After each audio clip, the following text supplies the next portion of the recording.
berdoa dan berusaha.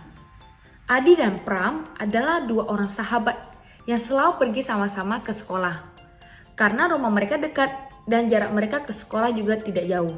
Tapi suatu hari, Adi dan Pram ini bangun kesiangan. Akhirnya mereka terburu-buru ke sekolah karena takut terlambat. Mereka berlari sekuat tenaga dan di tengah jalan mereka terenggah-enggah. Kemudian Adi pun berkata kepada Pram, "Mari kita berdoa. Kita harus berdoa saat kita sedang susah seperti ini." Pram menjawab, "Iya, benar sekali. Kita harus berdoa." Kemudian Adi ini menarik lengan si Pram dan suruh berhenti. Pram bertanya, "Kenapa?" Adi berkata, "Ayo kita berdoa. Siapa tahu setelah kita berdoa tiba-tiba kita sudah tiba di sekolah tanpa perlu berlari sekuat tenaga. Kita capek loh untuk lari." Tapi Pram berkata, "Tidak, aku tidak mau berhenti. Aku akan tetap lari ke sekolah sampai tiba. Ayo kita sama-sama ke sekolah, nanti kita berdua terlambat." Tetapi Adi tidak mau dan ia pun berhenti di tepi jalan untuk berdoa. Sedangkan si Pram sambil berlari, ia sambil berdoa di dalam hati supaya ia tidak terlambat ke sekolah. Akhirnya Pram pun tiba ke sekolah tepat waktunya. Ia pun tidak dimarahi karena ia tidak terlambat. Tetapi si Adi setelah ia berdoa, dia tetap di tepi jalan.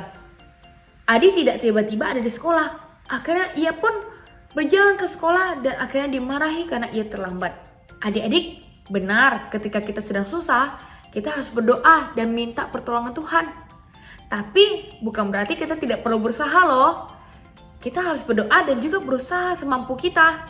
Seperti saat kita ulangan, kita berdoa kepada Tuhan. Tapi bukan berarti Tuhan akan kasih kepintaran tiba-tiba. Jadi tiba-tiba bisa kerjakan semua soal tanpa belajar. Tidak, kita mau minta pertolongan Tuhan, tapi Tuhan mau kita juga berusaha. Jadi kita harus berdoa dan juga berusaha. Saat ulangan kita berdoa dan belajar dengan sungguh-sungguh. Supaya kita bisa mengerjakan ulangan yang baik dan Tuhan pasti membantu kita dalam mengerjakan soal. Jadi adik-adik jangan seperti si Adi ya. Ia hanya berdoa tapi tidak berusaha. Kita belajar seperti Pram. Ia berdoa dan juga berusaha. Tuhan mau kita berdoa dan berusaha sekuat kita.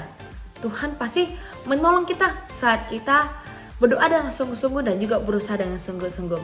Mari adik-adik kita berdoa dan berusaha. Sampai jumpa di ilustrasi selanjutnya. Bye-bye.